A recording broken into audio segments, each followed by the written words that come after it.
चलिए एक ऐसे प्राचीन रहस्य की दुनिया में चलते हैं जो शायद समय की शुरुआत से ही हमारे साथ है।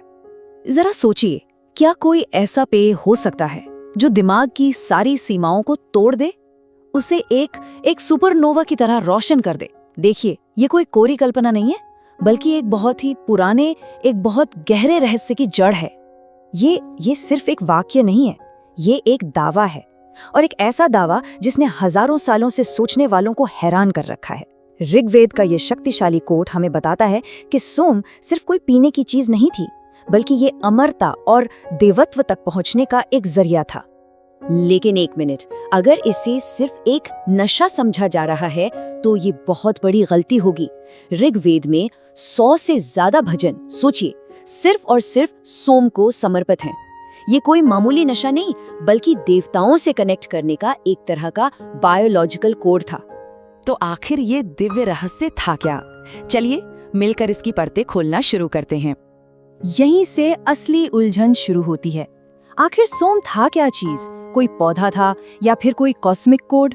इसके जवाब इतने अलग अलग हैं कि ये हमें एक बहुत ही गहरी खोज की तरफ ले जाते हैं। और यहीं पर सोम की पहचान को लेकर एक बहुत बड़ा संकट खड़ा हो जाता है। एक तरफ है पश्चिमी विद्वान जो कहते हैं कि ये अमोनिटा मस्कारिया नाम का एक मशरूम था। वहीं दूसरी तरफ है हमारे वैदिक ग्रंथ जो इसे मुंजवत पर्वत पर मिलने वाली एक दिव्य जड़ी बूटी बताते हैं, जिसका सीधा कनेक्शन पता है किससे था? चंद्रमा की ऊर्जा से। तो भाई सच आखिर है क्या? वैदिक ग्रंथ हमें इसके बारे में बहुत ही स्पेसिफिक डिटेल्स देते हैं, जैसे ये सिर्फ हिमालय में उगता था, इसकी पत्तियां नहीं थीं और इसका तना सुनहरा भूरा था। इसका रस पत्थरों के बीच निकाला जाता था और फिर उसे ऊन से फिल्टर करते थे। साफ है, ये कोई आम पौधा तो बिल्कुल नहीं था। इसे तो विशुद्ध प्राण शक्ति कहा गया है, प्योर लाइफ फोर्स। तो अब असली सवाल पर आते हैं।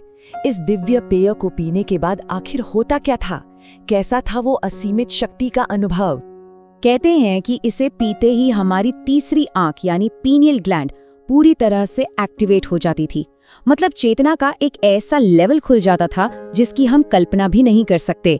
और कमाल की बात यह है कि इसका असर हर किसी पर अलग अलग होता था। योद्धाओं को दर्द महसूस होना ही बंद हो जाता था, और जो ऋषि मुनि थे उन्हें ब्रह्मांड के वो गहरे नियम सुनाई देने लगते थे जो इस पूरी सृष्टि को चलाते हैं, जिन्हें ऋत कहा गया है। जरा सोचिए, क्या अद्भुत शक्ति रही होगी वो। अगर आसान शब्दों में कहूं तो ये लिमिटलेस फिल्म वाली गोली की तरह था, पर शायद हकीकत में ये दिमाग की फंक्शनिंग को 10% से सीधे 100% पर ले जाता था। अब कहानी और भी ज्यादा दिलचस्प होने वाली है। एक जमीन पर उगने वाले पौधे का भला आसमान के चांद से क्या लेना देना हो सकता है? पता है, इस पौधे का पूरा जीवन चक्र चांद के साथ सिंक्रोनाइज्ड था। जब चांद बढ़ता तो ये पौधा भी बढ़ता, जब चांद घटता तो ये भी घट जाता, और पूर्णिमा के दिन ये अपनी शक्ति के शिखर पर होता था। ये किसी गहरे कॉस्मिक कनेक्शन का सबूत है। इसका मतलब ये हुआ कि सोम पीना सिर्फ एक पेय पीना नहीं था, ये तो अपनी बायोलॉजिकल क्लॉक को पूरे ब्रह्मांड की लय के साथ अलाइन करने की एक हाईटेक प्रक्रिया थी। तो फिर वो सवाल जिसका जवाब हम सब जानना चाहते हैं, अगर ये पौधा इतना शक्तिशाली था तो आज कहाँ है? क्यों गायब हो गया सोम? इसका जवाब शायद कलयुग की अवधारणा में छिपा है।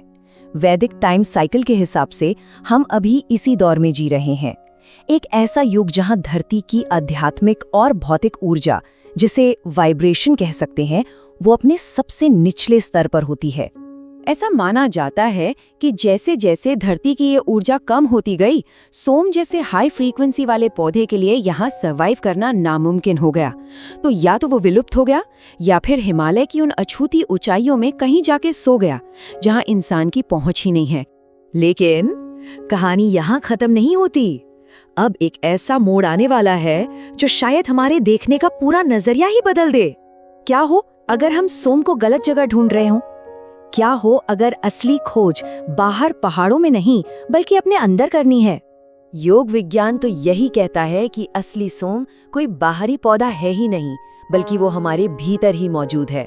जब कोई गहरे ध्यान की अवस्था में पहुंचता है तो हमारी पीनियल ग्लैंड एक ऐसा अमृत रिलीज करती है जो किसी भी बाहरी सोम से कहीं ज्यादा शक्तिशाली है। इसका सीधा सा मतलब ये है कि इंसान सिर्फ मांस और हड्डियों का ढांचा नहीं है। जैसा कि उपनिषदों में कहा गया है, हम सब अमृतस्य पुत्र हैं, यानी अमरता की संतान। सोम बस एक रिमाइंडर है, एक याद दिलाने वाला कि हमारे अंदर ही वो दिव्यता छुपी हुई है, बस उसे जगाने की देर है। तो देखिए, असली सवाल ये नहीं है कि सोम कहाँ है। असली सवाल तो ये है कि क्या हम अपने अंदर के उस अमृत को चखने के लिए तैयार हैं? क्या चेतना की वो यात्रा आज शुरू करने का वक्त आ गया है?